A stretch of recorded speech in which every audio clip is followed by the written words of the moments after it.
भारत तथा भारत जैसे अन्य देश भी हैं जहां बजट का 40 से 50% हिस्सा डिफेंस, आंतरिक तथा बाह्य सुरक्षा पर खर्च किया जाता है, लेकिन सुरक्षा की समझ या भावना का वह स्तर आज भी नहीं पाया जा सका है। तो इसके मूल कारण क्या हैं और इस पर आप क्या कहेंगे?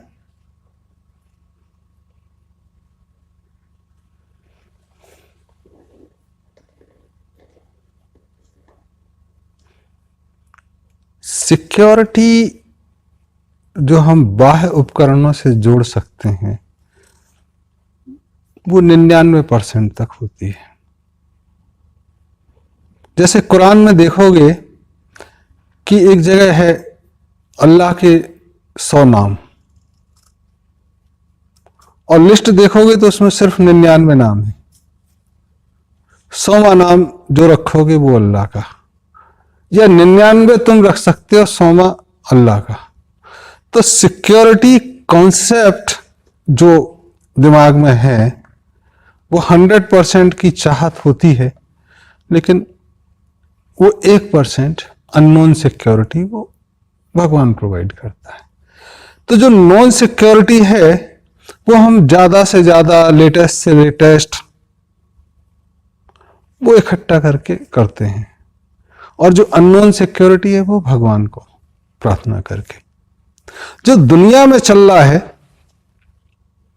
वो 99 को 100 मानने जैसी चीजें चल रही हैं, और जो 1% है वो खुद मान रहे हैं कि मैं ही भगवान जैसा हो गया। तो कई देश जो पिछले 200-300 वर्षों में देखोगे, या 2 विश्व युद्ध के दौरान देखोगे, ये कोशिश ये हुई कि 100% हम हैं, पूरी दुनिया पे मेरा राज हो, और उस तरह से तैयारी। उस तैयारी के लिए जो पहली चीजें हैं कि दिमाग पागल हो तो तैयारी शुरू होती है। भारत में एक घटना आती है कि एक युद्ध हुआ तैमूर लंग में और कंसल में। तो कंसल हार गए और उनको तैमूर के दरबार में हथकड़ियों में लाया गया, और तैमूर कंसल को देख के जोर जोर से हंसा, और वो 3-4 मिनट हंस लिया, और फिर दोबारा देखा और फिर दोबारा हंसा, और फिर तिवारा देखा और तिवारा हंसा। तो कंसल को गुस्सा आया हथकड़ियों के बावजूद भी। बोले तैमूर इतना मत हंसो, ये स्थिति तुम्हारी भी हो सकती थी युद्ध में, ये तुम जानते हो। तो तैमूर बोला कि मैं इतना बेवकूफ नहीं हूं कि मैं इस बात पे हंसूं कि मैं युद्ध जीत गया और तुम मेरे सामने बंदी हो। मैं तो इस बात पे हंस रहा हूं कि तुम काने, एक आंख नहीं, और मैं लंगड़ा, और दोनों राजा हैं, और ये सारे हाथ पैर वाले ऐसे बैठे। तो जो युद्ध की बात जो चलती है वो एक स्वस्थ मनुष्य कभी सोचता नहीं है। इसलिए दुनिया में तुम देखोगे कि बहुत सारे पागल खाने इसलिए भरे पड़े हैं कि उनमें नेपोलियन बनने की इच्छा है, हिटलर बनने की इच्छा है, या दुनिया पर राज करने की। और ऐसे कुछ जो पागल नहीं हुए हैं या पागल बना रहे हैं वो महलों में है। उनका पागलपन, वो सोचते हैं कि दुनिया पर राज करें और शायद बर्बादी की ओर ले जाएं। आज जो भारत की स्थिति है या दुनिया के छोटे छोटे देशों की, वो आपस में एक दूसरे से लड़ रहे हैं, और मास्टर प्लान वो दुनिया में जो पागल बैठे लोग हैं उनका है कि दुनिया पर राज करना है। तो एक विश्व युद्ध में आपने लोगों को उकसाया, और फिर देखें कौन जीतता है। जैसे कुश्ती लड़ाते हैं ना आप, वैसे। तो एक विश्व युद्ध के बाद जब चीजें सेटल नहीं हुई तो दूसरा विश्व युद्ध, दूसरे विश्व युद्ध में कई लोगों को उकसाया गया कि तुम भी भाग लो, नहीं तो तुम्हारे यहां अटैक करा देंगे, या तुमको फायदा होगा, जैसे भी। तो बहुत सारे देशों को फिर यह देखा गया कि कौन किसके साथ है। दूसरा विश्व युद्ध हुआ, उसमें जो लूट की बूटी बटी वो दुनिया का बहुत सारा नक्शा बदला। हम जो सिक्योरिटी होती है वो बेसिकली नेचर में, जो security of the nature is basically insecurity in the mind of each and every one living that provide security to the system. वो थोड़ी सी इनसिक्योरिटी जरूरी है सिस्टम की सिक्योरिटी के लिए, और जहां वो खत्म हुई या तो वो बर्बादी लाती है या पागलपन। पागल तब भी थोड़ी ठीक है कि पागल खाने में भेज दिया, दूसरे जो बच गए वो बर्बादी लाते हैं। तो आज समस्या उस बर्बादी से बचने का है। तो दूसरी विश्व युद्ध के बाद तुम देखोगे कि एक नया यूनाइटेड नेशन खड़ा हुआ, बहुत सारे देश हैं, बट यूनाइटेड नेशन के होने के बाद भी कुछ देश दूसरे पे कब्जा किए हुए हैं। कई केमिकल नाम से, कई दूसरे नाम से झगड़े चल रहे हैं। कुछ देश जो इकट्ठे हुए थे वो टूटे, और कुछ जुड़ गए। तो ये कवायद चल रही है, और इकोनॉमिक वार तो चल ही रहा है दुनिया में। आपका $1, 1 पाउंड, 1 यूरो, 80 रुपया का सामान 4 किलो आलू ले जाते हो, ये तो चल ही रहा है। तो ऐसे में सेंस ऑफ सिक्योरिटी आएगी कहां से, जब दुनिया में ये सेंस ऑफ सिक्योरिटी लाने के लिए बहुत प्रयास करने पड़ेंगे। वो इंडिया पाकिस्तान के झगड़े में किसका झंडा फहराएगा, इससे नहीं आएगा। इंडिया चाइना के झगड़े में कौन आगे आएगा, इससे नहीं आएगा। एक बड़ी कवायद की जरूरत है कि जो सेंस ऑफ सिक्योरिटी आए। तो कहते हैं कि love is a indication of security. अगर प्यार होगा तो इंडिकेशन है कि सिक्योरिटी है। Respect is assurance of security. अगर हम एक दूसरे की इज्जत करते हैं तो एश्योरेंस है कि सिक्योरिटी मिलेगी। And adventure is a confirmation of security. और अगर हम एडवेंचर करने लगे तो सिक्योरिटी कंफर्म है। और अगर एक बार मिस एडवेंचर किया तो सिक्योरिटी रिस्क पे आती है। जापान जैसे देश में 70 वर्ष से अमेरिका की 1 लाख सेना है। कोरिया में 53 के बाद 40-50 हजार सैनिक हैं अमेरिकन। इराक में, अफगानिस्तान में। ये मिस एडवेंचर के परिणाम है। कौन सही है गलत है ये अलग है। भारत और भारत के आसपास के देश इस स्थिति में ना आए, इसलिए सबसे पहले तो प्यार की बात करो, एक दूसरे का रिस्पेक्ट करो तो एश्योरेंस होगा। और साथ में मिलके अगर हम एडवेंचर करते हैं तो कंफर्मेशन होगा। वो एक चीज बहुत जरूरी है। 40-50% पैसा जो हम खर्च कर रहे हैं और बाकी सारी चीजें 50% में जा रही हैं, मतलब कहीं ना कहीं बाकी चीजें सफर कर रही हैं। भारत की भी, पाकिस्तान की भी, चाइना की भी। अगर एक कवायद पूरी दुनिया में हो तो म्यूचुअल अफेक्शन बढ़े, म्यूचुअल डिस्क, तो ये जो आर्मी में इतना खर्चा है एक कम हो और जनता के लिए है, एक जरूरी चीज है। दूसरा चीज कि आर्मी को इतना बढ़ा दिया आपने और जनता को अनाम कर दिया, तो पाकिस्तान में जो सेना राज्य ले लेती है, ऐसी घटनाएं होंगी। अगर जनता के पास भी आर्म्स होते तो एक तो जनता में सेंस ऑफ सिक्योरिटी होती, दूसरा अगर कोई मिस एडवेंचर आर्मी करती तो जैसा टर्की में हुआ कि एक टुकड़ी ने सत्ता पलटने की कोशिश की और जनता सड़कों पे आ गई, तो वो नाकाम हुआ। ये कवायद अमेरिका में चल रही है कि जनता को अनाम कर दिया जाए। जहां की एक नारा था कि हर आदमी के पास एक गन हो, एक कार हो, एक घर हो। तो ये अमेरिका नहीं है जो बदमाशी कर रहा है।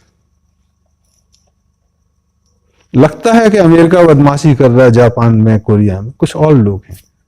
एक छोटा सा उदाहरण, अभी इंग्लैंड में स्क्रिपाल एक स्पाई की डेथ हुई। ब्लेम गेम शुरू हुआ रशिया और इंग्लैंड के बीच में। जो भी ब्लेम गेम के बाद इंग्लैंड ने धमकी दी कि आप माफी मांगिए या स्पष्टीकरण दीजिए। इंटरनेशनल रिलेशन में ऐसा होता नहीं है। उसका परिणाम यह हुआ कि पूरे नाटो ने, पूरे यूरोपियन यूनियन ने वहां के राज्यपालों को हटा दिया। यह तो समझ में आता है कि उनकी दोस्ती, बट यूनाइटेड नेशन से भी रशिया के एम्बेसडर्स को और रिप्रेजेंटेटिव को हटा दिया गया अमेरिका से, यह समझ के बाहर था। इसका मतलब यूनाइटेड नेशन एक पॉकेट ऑर्गेनाइजेशन हो गई है। अमेरिका का बीच में पड़ना और बाकी सबका एकजुट होना कुछ अलग इंडिकेशन देते हैं। तो ऐसे में सेंस ऑफ सिक्योरिटी, हम दूर जाएं पहले खुद जरूरी है। इतनी बड़ी सेना जिस पे हम नाज करते हैं वो बहुत छोटी है। जरूरत है कि जो भी बच्चे सीखना चाहें उनको 2-3 बरस आर्मी की शिक्षा मिले, और जो भी अपने आप को छत्री समझते हैं, जो करना चाहते हैं, वो करें। बर्डन बनाने की जरूरत नहीं है कि आपने एक बार आर्मी में आ गए तो निकल नहीं सकते। जैसे इजराइल करता है, कंपलसरी 3 साल आर्मी में लड़के लड़कियों को जाना है। मतलब यहां तक हालत है इंग्लैंड, इजराइल में और रशिया में कि ब्यूटी कंपटीशन भी होते हैं वहां पे, मिस्टर एंड मिस कंपटीशन भी होते हैं। मतलब इतने अच्छे लड़के भी उसमें शामिल होते हैं। आपके यहां भी हो सकते हैं। वहां जनसंख्या कम है, कंपलसरी है, आपके यहां एक फ्रीडम होनी चाहिए। और फिर जब इतने लोग रिटायर होते हैं आर्मी से, तो पेंशन खा के पड़े क्यों? वो सर्व कर सकते हैं, उन्हें काम देने की जरूरत है। स्कूलों में डिसिप्लिन लाने की जरूरत है, शहरों में डिसिप्लिन में उनका शामिल, एक्स्ट्रा पैसे देने की जरूरत नहीं है। तो बजट कम करना है तो ये सब करना होगा। और फिर इंटरनल सिक्योरिटी में पुलिस, पेट बढ़ गए हैं, फिटनेस नहीं बची, सिक्योरिटी कैसे करेंगे? खुद की सेहत खराब है, दिमाग खराब हो गया लोगों का। तो एक पूरा का पूरा फिटनेस रेजिम जरूरी है आर्मी में और इंटरनल सिक्योरिटी पुलिस में। जो अगर फिटनेस नहीं है उनको 3 महीने 6 महीने की छुट्टी दें कम से कम इंटरनल सिक्योरिटी में, तो ये जरूरी है। और जो रिकूप नहीं कर पा रही है, बाहर जाओ, सर्च अनदर जॉब। कोई सरकार ने ठेका तो ले ही रखा है कि लड़की ब्याही तो जमाई पाल नहीं है। ये एक चीजें जरूरी हैं। फिर टोटल सिक्योरिटी पे जो एक्सपेंडिचर है उसमें R&D का कितना है, सैलरी कितनी है और सपोर्ट सिस्टम कितना है, ये देखने की जरूरत है। क्योंकि आगे जो आने वाला युद्ध है वो हो सकता है जेनेटिक हो सकता है फ्रीक्वेंसी ड्रिवन हो सकता है स्पेस में हो। 1993 में एक रिसर्च हुई, क्रिस्पर करके जेनेटिकली मॉडिफाई करके आपको हेल्थ ठीक कर सकते हैं। बट अमेरिकन इंटेलिजेंस सोसाइटी ने उसको 2016 में weapon of mass destruction and proliferation करार दिया। हालांकि ट्रीटी तो नॉन पॉलिफरेशन की भी है, बट कौन मानता है? तो उसका दुरुपयोग हो रहा है नहीं हो रहा है, ये चेक्स एंड बैलेंसेस बहुत जरूरी हैं। ऐसे भी पेटेंट हुए हैं कि आपने एक बड़ी फ्रिक्वेंसी जनरेट करना शुरू किया और लोगों का दिमाग खराब हो गया उस फ्रिक्वेंसी से, और उनको लगा कि लड़ बेकार रहे हो, घर जाओ, वापस जाओ, तुम हार जाओगे। इन चीजों से सावधान होना बहुत जरूरी है। केमिकल की तो बात होती है, बट ये ज्यादा डेंजरस है जेनेटिकली। तो इन चीजों से तैयारी। और आपके डिफेंस कैसे हैं? सारे ब्यूरोक्रेटिक अंदाज डीआरडीओ का, इनमें एफिशिएंसी लाने में शायद आपको बार्क, इसरो जैसा काम शुरू करना पड़ेगा। और जो भी हथियार आप इंपोर्ट कर रहे हैं, बहुत सारे पब्लिक सेक्टर जैसे बीएचईएल खाली हो गया, आप बनाने दे सकते हो। कार्बाइन वगैरह बनाना कोई दिक्कत की बात नहीं, सारी प्रोसेस रिवर्स इंजीनियरिंग अवेलेबल है। आप उसमें मॉडिफिकेशन करके नया बना सकते हैं, आप अपना पेटेंट कर सकते हैं। तो इन चीजों की जरूरत है, एक बड़ी चर्चा की जरूरत है।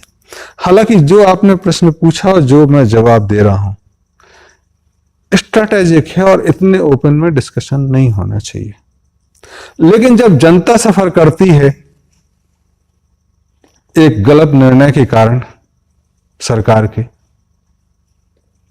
या आर्म फोर्सेस के जनरल्स के, तब जनता अगर योगदान देना चाहती है तो कोई दिक्कत नहीं है और कोई गलत नहीं है।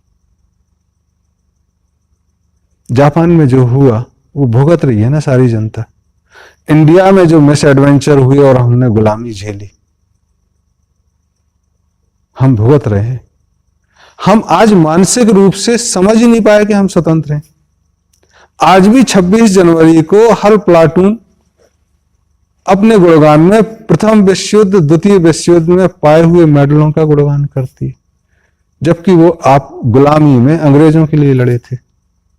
अगर हम स्वतंत्र हुए तो 47 के पहले जो भी मेडल मिले, अगर उसका गुणगान करते हैं तो पैट्रियटिज्म पे क्वेश्चन उठता है आर्मी के।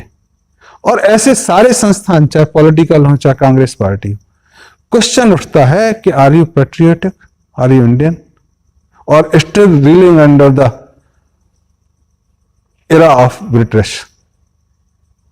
कोई उठाए ना उठाए, मैं तो उठा ही रहा हूं, और ये बंद होना चाहिए। कम से कम 26 जनवरी की परेड में आर्म फोर्सेस ये ना कहे कि हमने ये मेडल जीते उनके लिए। अपने गुणगान 47 के बाद करो। और उसके लिए एक जो कवायद शुरू हुई थी पैट्रियटिज्म से दूर हटने के लिए, सारे आर्मी में ट्रेनिंग में कहा जाता है मोटिवेशन के लिए, नाम, नमक, निशान, इन पे जान देना है, ये बचा के रखना है। उसमें भारत का कहीं नाम ही नहीं है। लोग अपनी रेजिमेंट के लिए जान देते हैं, ये बंद करके भारत के लिए जान जरूरी है। तो ये पैट्रियटिज्म जरूरी है। 3-4 सिस्टम हैं जो अंग्रेजों की याद दिलाते हैं, एक पार्लियामेंट, एक सुप्रीम कोर्ट, एक आर्मी का ये गुणगान, थोड़ा बहुत रेलवे। तो ये हमें ये चीजें बदलनी होंगी अगर हमको महसूस करना है कि हम फ्री हैं। सेंस ऑफ सिक्योरिटी तो उसके बाद की बात है। बजट का 50 नहीं 60 कर लो, प्राइड इज नेसेसरी, भूखे पेट रहा जा सकता है, लेकिन एक गर्व होना जरूरी है अपने आप में, उधार लेने की जरूरत नहीं।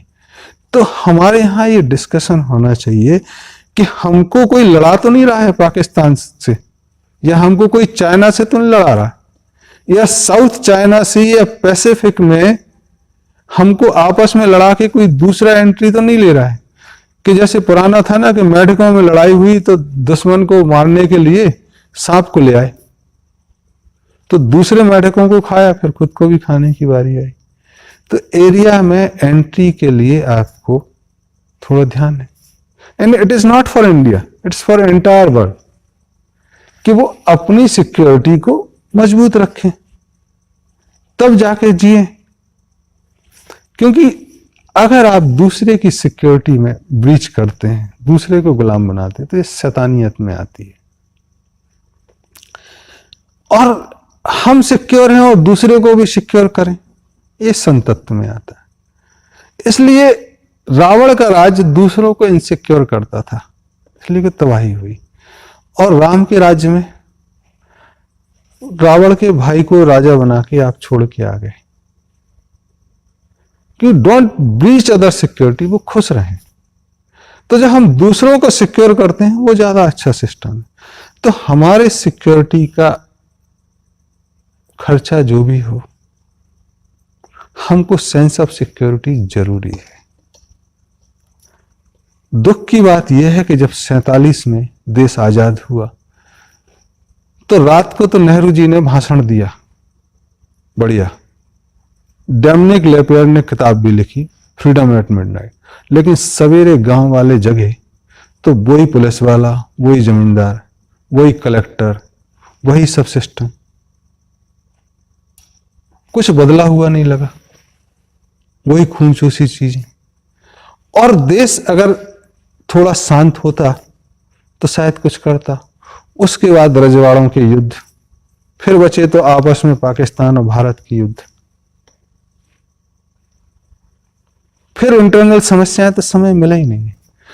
धन्यवाद की बात है कि आज 70 वर्ष बाद चर्चाएं शुरू हुई, मन की बात शुरू हुई।